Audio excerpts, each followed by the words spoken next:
¿Qué tal, amigos? Hoy vamos a hablar de la cultura rural. Como las palabras son poder, las palabras se prostituyen en un proceso de pérdida o de ganancia de poder. Entonces, la palabra cultura está prostituida. Uno cree que cultura es leer libros, o que la cultura rural sería, por ejemplo, la poesía gauchesca. No. La cultura es algo mucho más amplio que eso. La cultura es un sistema ordenado de conocimientos, técnicas y sentimientos para la elaboración material, intelectual y espiritual del hombre. Eso es la cultura. Y nosotros estamos sufriendo la pérdida de cultura rural, lo cual es una de las peores cosas que le puede pasar a un país. Vamos a aclarar algo sobre cómo se conformó esta cultura rural, para entender qué es. Nuestra cultura rural tiene tres raíces. Por un lado, la inmigración europea. Por otro lado, la inmigración africana. Fueron secuestrados de África y traídos acá como esclavos. Y luego, lo que es el aporte aborigen. Por ejemplo, tomamos mate. Esto viene de los guaraníes. Es una costumbre antiquísima guaraní.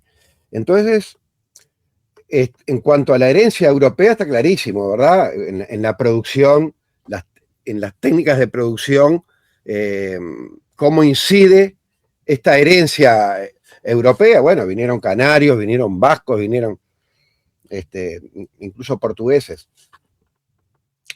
Ahora, normalmente no se admite la herencia africana. Bueno, ahí tenemos, por ejemplo, la palabra cachimba. Inclusive tenemos comidas, el mondongo, por ejemplo, el uso en África se usa más las vísceras y las partes interiores no solo la carne del animal. Bueno, la milonga, ya es suficiente. Bueno, con esos ejemplos tenemos la samba, tenemos inclusive la palabra tango, sería indígena, sería de origen africano. Tenemos ejemplos de la herencia africana en el campo.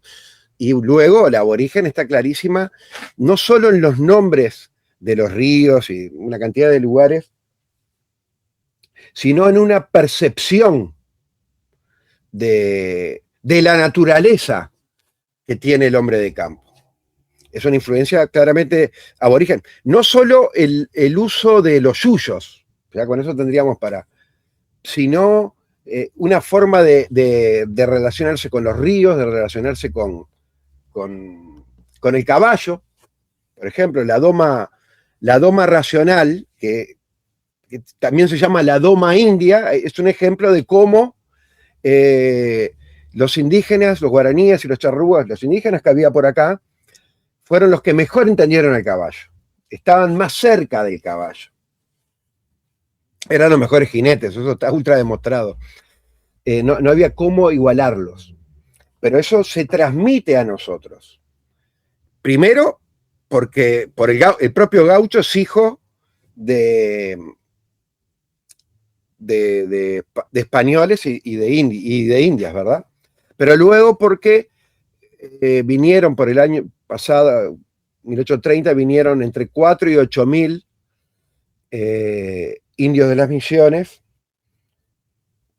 que trajo Rivera, y que acá, bueno, tuvieron una especie de insurrección porque les robaron el ganado, les robaron hasta las campanas de las iglesias, les robaron, y mataron unos cuantos, pero sobrevivieron muchos que fueron la base de la peonada.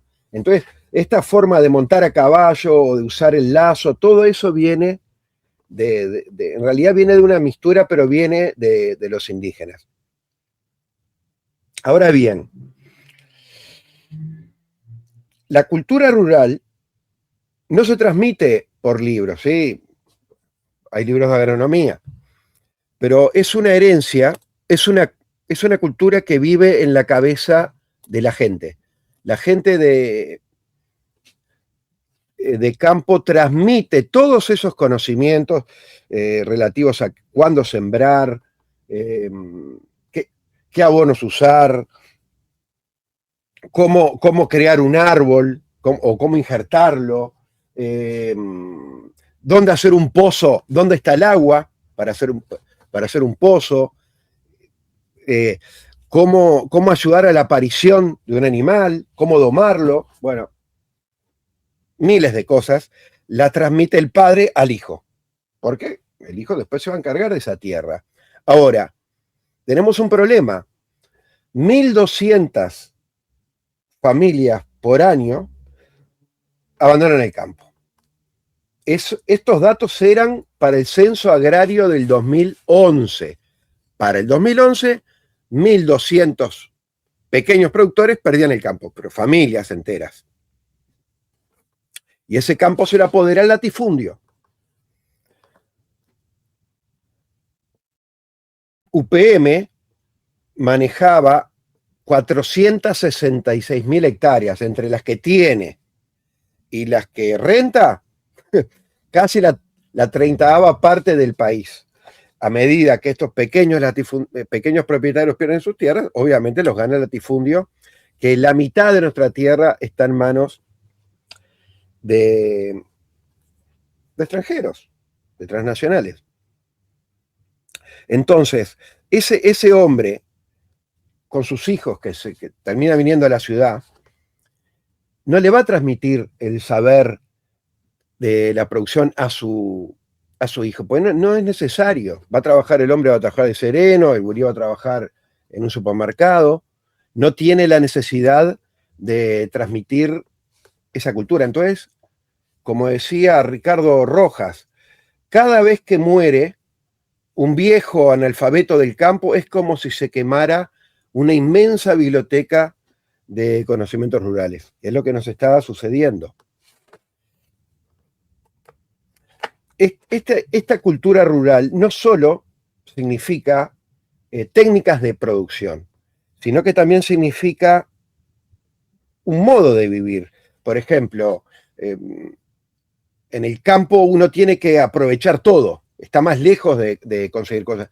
El hombre de campo es más ducho para fabricar una herramienta, para modificarla, para arreglar un motor, para hacer una casa, para saber usar el alambre, y son más solidarios. En el momento de la guerra van todos a trabajar, el que es del campo y el que no es del campo. Tienen que colaborar más. Hay mayor solidaridad, simplemente. Y también hay mayor vida familiar. Entonces, todo eso se va perdiendo. Se va perdiendo el compartir un mate en una rueda, el compartir un asado. Antes, en las estancias no hace tanto, de hace 50 años, había siempre una barrica con yerba para que el que viene, el que está viajando, se hiciera su mate. Eso lo estamos perdiendo. Y lo grave de perder esto es que perdemos identidad, perdemos una forma de ser que luego se transmite también a la ciudad, y entre la ciudad y las cosas que vienen de afuera, de otros países, y el campo se da una mistura y se da el ser nacional. El problema es que la capacidad de resistencia de un pueblo está dada en su cultura, en todo ese sistema de ideas, de valores, de técnicas, de sentimientos. Hacen su música, hacen su forma de trabajar. Lo estamos perdiendo porque forma parte del plan que se está imponiendo en Latinoamérica, en el mundo, porque también está sucediendo en Europa, que están perdiendo cultura rural. Les están haciendo, bueno, hay una cantidad de movilizaciones de los granjeros europeos porque, por ejemplo, en Holanda les cerraron 120 granjas. Después les prohíben usar agroquímicos que son necesarios, porque nosotros tenemos, los químicos son parte de nuestra vida. Hay químicos para hacer esta moneda, para hacer estos libros, para la ropa que tenés, para el jabón. todo requiere químicos que lo que permiten es ahorrar tiempo y concentrar elementos que necesitamos. Bueno, se los están prohibiendo. En España liquidaron todas las represas. No se puede caminar tranquilamente por un bosque. No se puede. Te rescatan y después tenés que pagar el rescate. Es un ataque a la cultura rural. El plan es apoderarse de nuestra tierra y que las transnacionales sean las que hagan los alimentos. Porque si vos tenés la capacidad de hacer tus alimentos, tenés poder. Y si un pueblo sabe hacer sus alimentos, ese pueblo tiene poder. Ahora, si ya no tenés la tierra y tenés que comer obligatoriamente lo que producen las transnacionales, es evidente una pérdida de poder. Entonces, es una guerra silenciosa.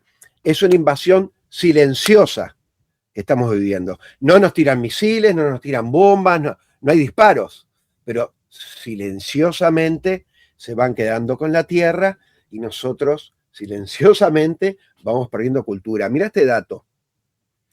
Cuando nació el país a la vida independiente, 5/6 de la población vivía en el campo.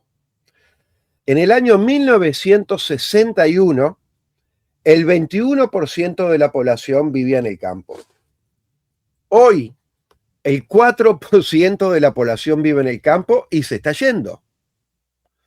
Porque ex profeso les quitan comisarías, les quitan, ¿cómo se llama esto? Policlínicas, les quitan escuelas. Hay escuelas que solamente van 2 niños a la escuela. Entonces uno va al campo y ve, por supuesto que sigue habiendo vida, pero también ve una cantidad de taperas. Y ellos hablan de los tiempos de antes, donde había una mayor vida social. Entonces, esto es un proceso que se puede revertir. Apenas el país apueste de nuevo al campo, que es la base de nuestra economía, apenas proteja al criador de ovejas, de los perros que le comen que están liquidando las ovejas. Nuestra majada era de 25, 26 millones, antes de la ley forestal. Apenas el eucalipto empezó a ocupar el 1.200.000 hectáreas que maneja hoy, de las 16 millones de hectáreas productivas que tiene el país, apenas empezó a tallar el eucalipto, terminó generando que hoy la majada sea de 5 millones, de 26 a 5, y con problemas para vender la lana, porque está el ambientalismo y el animalismo, pobres ovejitas, y hay toda una campaña por el cual se está sustituyendo el cuero en Europa y la lana. Entonces, hay también una propaganda muy interesada en liquidar la cultura rural. Con Juan Pablo, que está grabando el programa en Rivera, queremos dedicarle este programa a los camioneros que en un momento de desesperanza del país vinieron a Montevideo y han recabado un apoyo impresionante de la población. También han sido difamados. Los camioneros que transportan todas nuestras riquezas por el país están reclamando por la suba del gasoil. Sube, el petróleo baja y acá sube la nafta y el gasoil, pero el problema es que el gasoil sube más que la nafta inclusive, que es el combustible de la producción. Y también están reclamando en contra de una guía digital con GPS que te informa dónde estás, qué haces, qué vivís. Es decir, estamos entrando en un estado de control total, no solo del Estado, sino del que maneja la vida digital, que es el capital financiero. Quieren controlar absolutamente todo. Ahora, ¿quién controla a ellos? Muchas gracias.